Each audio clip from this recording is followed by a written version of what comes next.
Hi friends, പുതിയൊരു വീഡിയോയിലേക്ക് എല്ലാവർക്കും സ്വാഗതം. അപ്പോൾ ഇന്നത്തെ നമ്മുടെ റെസിപ്പി എന്ന് പറയുന്നത് നല്ല ടേസ്റ്റി ആയിട്ടുള്ള ഒരു തേങ്ങാപ്പാൽ പുഡിംഗ് ആണ്. അപ്പോൾ വെറും 3 ചേരുവകൾ മാത്രം ചേർത്തിട്ടാണ് നമ്മൾ ഈ പുഡിംഗ് തയ്യാറാക്കി എടുക്കുന്നത്. കുട്ടികൾക്കും എല്ലാവർക്കും ഒരുപോലെ ഇഷ്ടപ്പെടുന്ന ഈ ഒരു പുഡിംഗ് നമുക്ക് എങ്ങനെയാണ് തയ്യാറാക്കുന്നത് നോക്കാം. അപ്പോൾ നമ്മുടെ പുഡിങ്ങിന് ആവശ്യമായിട്ടുള്ള തേങ്ങ ഇത് അതുപോലെ ഒന്ന് കട്ട് ചെയ്തെടുത്തിട്ടുണ്ട്. ഞാനിപ്പോൾ ഇവിടെ ഒരു മീഡിയം സൈസുള്ള ഒരു ഫുള്ളായിട്ട് തന്നെ ഒരു തേങ്ങ എടുത്തിട്ടുണ്ട്. അപ്പോൾ ഇത് കട്ട് ചെയ്തതിന് ശേഷം ഇതിൻ്റെ പുറകുവശത്തുള്ള ബ്രൗൺ കളറുള്ള ഭാഗം ഒന്ന് കട്ട് ചെയ്ത് കളഞ്ഞേക്കണം. അപ്പോൾ നിങ്ങൾ തേങ്ങ ചിരകിയാണ് ചേർക്കുന്നതെങ്കിൽ ബ്രൗൺ ഭാഗമൊന്നും അധികം പെടാതെ വേണം എടുക്കാനായിട്ട്. ഇതിപ്പോൾ ഏകദേശം ഒരു 2 കപ്പോളം തേങ്ങയുണ്ട്. അപ്പോൾ നമുക്കിതൊന്ന് മിക്സിയുടെ ജാറിലേക്ക് ഇട്ട് കൊടുത്തിട്ടൊന്ന് ആദ്യം തന്നെ ഒന്ന് അടിച്ചെടുക്കണം. അപ്പോൾ ഇത് അടിച്ചെടുക്കാനായിട്ട് നമുക്കിത് മിക്സിയുടെ ജാറിലേക്ക് ഇട്ട് കൊടുക്കാം. ഇതിപ്പോൾ 2 കപ്പാണ് നമ്മൾ ഇട്ട് കൊടുക്കുന്നത്.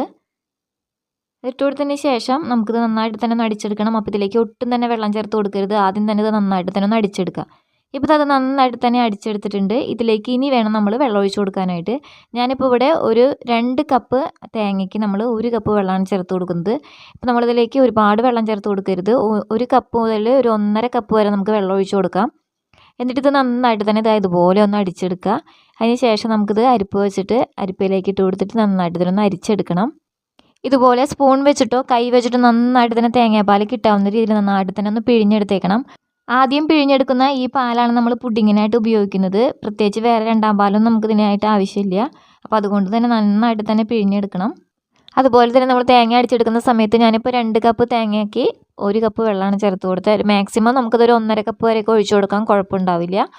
അപ്പോൾ വെള്ളത്തിൻ്റെ അളവൊക്കെ നോക്കിയിട്ട് ഒഴിച്ചു കൊടുക്കാനായിട്ട് ശ്രദ്ധിക്കുക. ഇപ്പോൾ ഇതാ നമ്മുടെ തേങ്ങ നന്നായിട്ട് തന്നെ പിഴിഞ്ഞെടുത്തിട്ടുണ്ട്.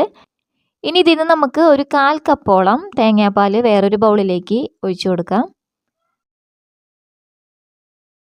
ഇനി ഈ തേങ്ങാപ്പാലിലേക്ക് നമുക്ക് ഒരു 1/4 കപ്പ് അളവിൽ കോൺഫ്ലോർ ചേർത്ത് കൊടുക്കാം. അതും കൂടിയും ചേർത്ത് കൊടുത്തിട്ട് നന്നായിട്ട് തന്നെ ഒട്ടും തന്നെ കട്ടയില്ലാതെ നമുക്കിത് നന്നായിട്ട് തന്നെ ഒന്ന് മിക്സ് ചെയ്തെടുക്കാം.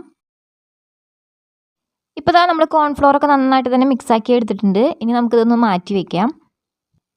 ഇനി ഒരു നോൺ സ്റ്റിക്ക് പാനോ കടായോ വെച്ചതിന് ശേഷം നമ്മൾ എടുത്തു വെച്ചിരിക്കുന്ന തേങ്ങാപ്പാൽ അതിലേക്ക് ഒഴിച്ചു കൊടുക്കുക. അതിനുശേഷം വേണം ഫ്ലെയിം ഓണാക്കി കൊടുക്കാനായിട്ട്. ഫ്ലെയിം ഓണാക്കിയതിന് ശേഷം കൈയെടുക്കാതെ ലോ ഫ്ലെയിമിൽ തന്നെ വെച്ച് കൊടുത്തിട്ട് വേണം നന്നായിട്ട് തന്നെ ഇളക്കി കൊടുക്കാനായിട്ട്. അപ്പോൾ തീ ഒട്ടും തന്നെ കൂട്ടി വെക്കരുത്, ലോ ഫ്ലെയിമിൽ തന്നെ വെച്ച് കൊടുത്തിട്ട് വേണം ഇളക്കി കൊടുക്കാനായിട്ട്. ഇനി തേങ്ങാപ്പാലെല്ലാം ഒന്ന് ചെറുതായിട്ടൊന്ന് ചൂടായിട്ട് വരട്ടെ. ആ സമയം നമുക്കിനി ഇതിലേക്ക് ഒരു 1/4 കപ്പ് അളവിൽ പഞ്ചസാര കൂടി ചേർത്ത് കൊടുക്കാം. എന്നിട്ട് നന്നായിട്ട് തന്നെ ഒന്ന് ഇളക്കി യോജിപ്പിക്കുക. അപ്പോൾ പഞ്ചസാര നന്നായിട്ട് തന്നെ ഒന്ന് മെൽറ്റായിട്ട് വരാനായിട്ട് നന്നായിട്ട് തന്നെ ഒന്ന് മിക്സ് ചെയ്ത് യോജിപ്പിക്കുക. ഇതിപ്പോൾ ഏകദേശം ഒന്ന് കുറുകി വന്നിട്ടുണ്ട്. അപ്പോൾ ഒരുപാട് സമയത്ത് കുറുക്കിയെടുക്കേണ്ട ആവശ്യമില്ല. അപ്പോൾ ജസ്റ്റ് ഒന്ന് തിളച്ചതിന് ശേഷം അതുപോലെ ഒന്ന് തിക്കായിട്ട് വരുന്ന സമയം നമ്മൾ എടുത്തു വെച്ചിരിക്കുന്ന കോൺഫ്ലോർ മിക്സ് ഇതിലേക്ക് ചേർത്ത് കൊടുക്കാം. എന്നിട്ട് കൈയെടുക്കാതെ തന്നെ ലോ ഫ്ലെയിമിൽ വെച്ചിട്ട് വേണം നന്നായിട്ട് തന്നെ ഒന്ന് മിക്സാക്കി എടുക്കാനായിട്ട്.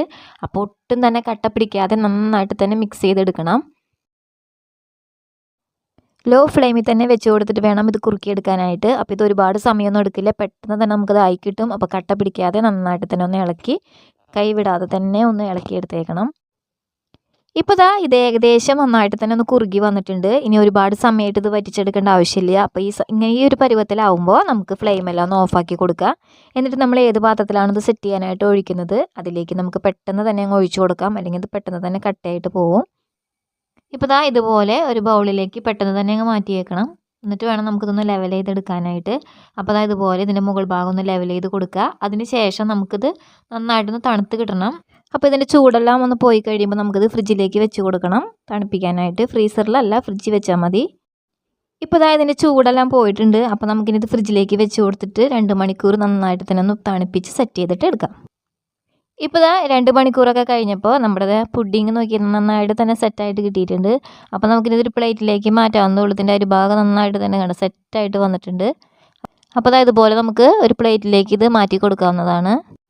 അപ്പോൾ എല്ലാവരും ഇതുപോലെ ഒന്ന് ട്രൈ ചെയ്ത് നോക്കുക. എല്ലാവർക്കും ഇഷ്ടപ്പെടും. കുട്ടികൾക്കൊക്കെ ഒത്തിരി ഇഷ്ടപ്പെടുന്ന ഒരു പുഡിങ് തന്നെയാണ്. അപ്പോൾ കഴിക്കാനായിട്ടും നല്ല ടേസ്റ്റ് തന്നെയാണ്. അപ്പോൾ എല്ലാവരും ട്രൈ ചെയ്യുക. വീഡിയോ ഇഷ്ടപ്പെട്ടിട്ടുണ്ടെങ്കിൽ അതുപോലെ ഒരു ലൈക്ക് തരാനായിട്ട് മടിക്കരുത്. കൂടെ തന്നെ നിങ്ങളുടെ കമൻസൊക്കെ അറിയിക്കാനായിട്ടും മറക്കരുത്. അപ്പോൾ ഇനി അടുത്തൊരു റെസിപ്പി ആയിട്ട് വരാം. താങ്ക്